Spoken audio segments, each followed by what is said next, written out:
नमस्कार, स्वागत है आपका हमारी खास पेशकश बाजार इस हफ्ते। बाजार इस हफ्ते में देखें तो शानदार रिकवरी का माहौल रहा और अगर चारों तरफ देखें तो हर तरफ खरीदारी का ही माहौल था। तो शायद काफ़ी महीनों बाद कह सकते हैं कि मार्केट में एक लोगों को रिलीफ रैली के तौर पर ये वीक देखने को मिला और उसमें अगर हम देखें तो निफ्टी में करीब 468 अंक की बढ़त देखने को मिली पूरे वीक में और सेंसेक्स करीब 1500 अंक चढ़कर बंद हुआ। सेम हाल बैंक निफ्टी में भी रहा। बैंक निफ्टी में भी करीब 1500 से ज़्यादा अंकों की बढ़त देखने को मिली पूरे वीक में। लेकिन इस वीक का जो स्टार परफॉर्मर था वो था एफएमसीजी इंडेक्स, जहां पर कि करीब हम देखें तो 6% की बढ़त देखने को मिली, जबकि निफ्टी में करीब 3% की बढ़त थी। तो कुल मिलाकर हम ये कह सकते हैं कि एफएमसीजी इंडेक्स ने पूरे वीक में धमाल मचाकर रखा। ऑयल एंड गैस इंडेक्स थोड़ा सुस्त रहा, उसका पार्टिसिपेशन उतना नहीं था क्योंकि जो लास्ट वीक में खबर आई थी ऑयल एंड गैस कंपनीज के लिए कि जो सरकार ने उनको एक्सपोर्ट पर जो लेवी लगाई है या टैक्स लगाया है, उसकी वजह से हम ये कह सकते हैं कि एक कहीं ना कहीं प्रेशर पूरे वीक में ऑयल एंड गैस सेक्टर में देखने को मिला। साथ ही अगर देखें तो आईटी सेक्टर में टीसीएस के नतीजे हैं, उससे पहले मामूली रिकवरी थी आईटी शेयरों में, लेकिन अभी आईटी सेक्टर पर लोगों की नज़र है जब तक टीसीएस के नतीजों में कोई कमेंट्री नहीं आ जाती। लेकिन बात करते हैं कि पहले रिकवरी क्यों रही इस पूरे वीक में।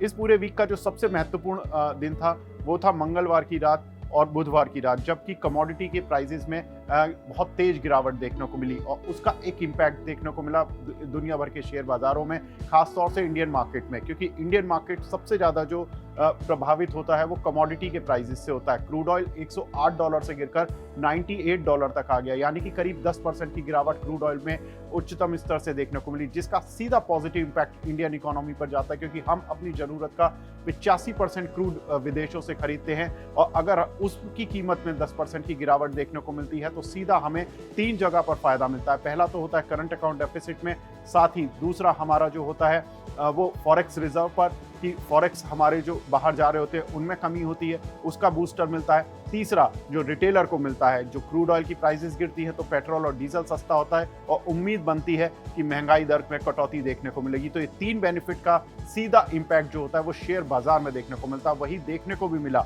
शेयर बाजार में शानदार तेजी देखने को मिली। साथ ही एक और इम्पॉर्टेंट ट्रिगर जो कि मार्केट में रहा वो था कैश सेगमेंट में एफआईज की खरीदारी। एफआईज ने हालांकि मंगलवार को मामूली खरीदारी की करीब 1200 करोड़ की, लेकिन उसने पूरा सेंटीमेंट पूरे वीक के लिए बदल कर रख दिया, क्योंकि पिछले अगर हम 8 महीने से देखें तो एफआईज लगातार कैश सेगमेंट में बिकवाली कर रहे हैं, लेकिन उसमें उन्होंने 1-2 दिन जब भी खरीदारी की है तो मार्केट ने सेंटीमेंट चेंज करने की कोशिश की है और वही दिन रहा जो कि मंगलवार को जब एफआईज की खरीदारी देखने को मिली।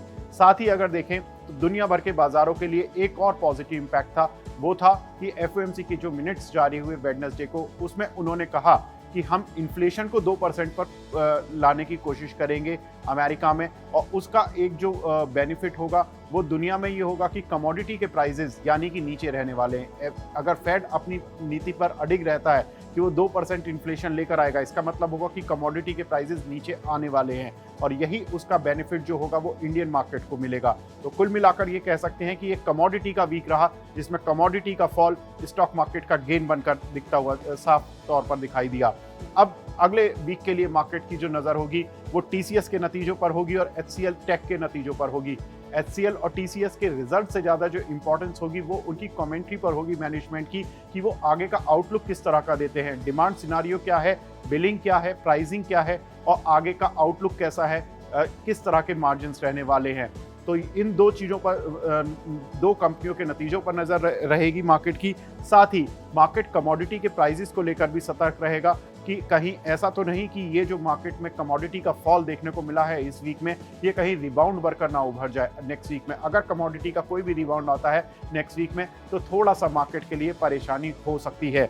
साथ ही एफआईज की अगर कैश सेगमेंट में खरीदारी लौटती है दोबारा से तो मार्केट को एक सेंटीमेंटल बूस्ट मिलेगा, और अगर ये बिकवाली कायम रहती है तो ये मार्केट का थोड़ा सा सेंटीमेंट वीक करेगा।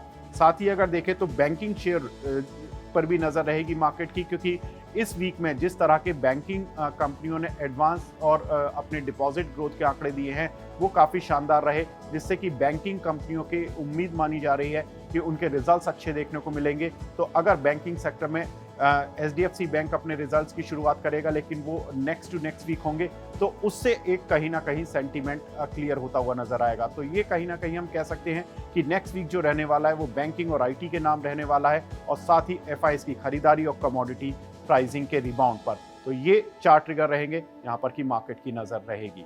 धन्यवाद।